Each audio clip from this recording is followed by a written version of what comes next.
English for Everyone. Business English. Course Book, Level 1. Lesson 16.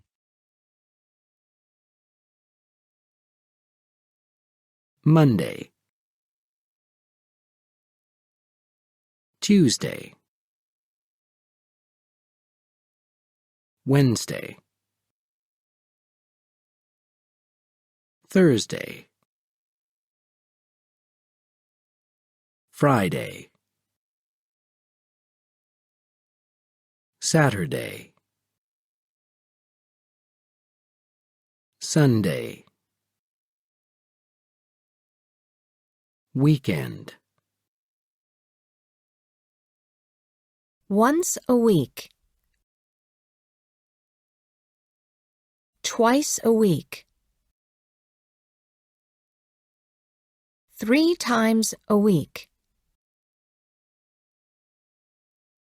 Every day. Every other day.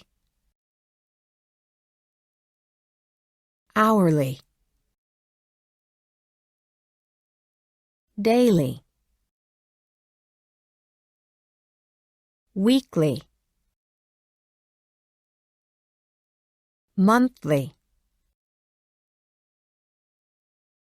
Quarterly.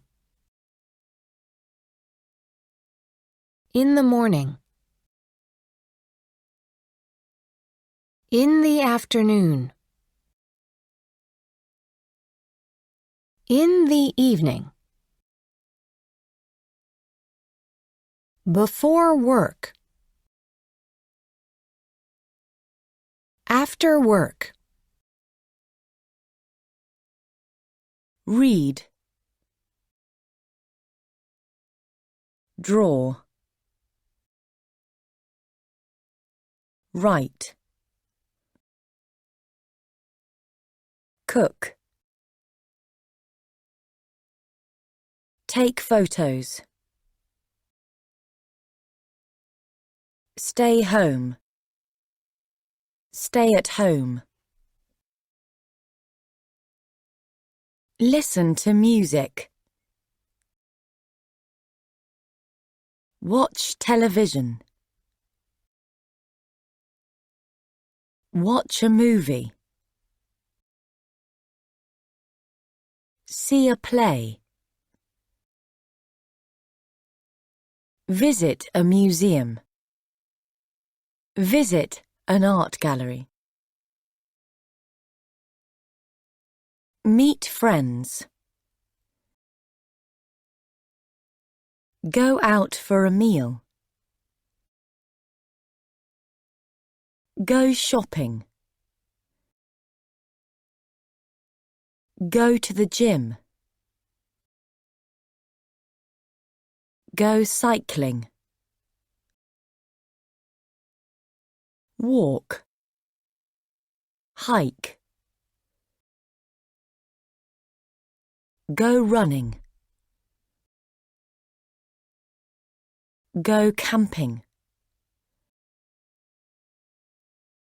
Do exercise. Play sports. Play board games. Play video games. Play an instrument. Do yoga. End of Lesson 16.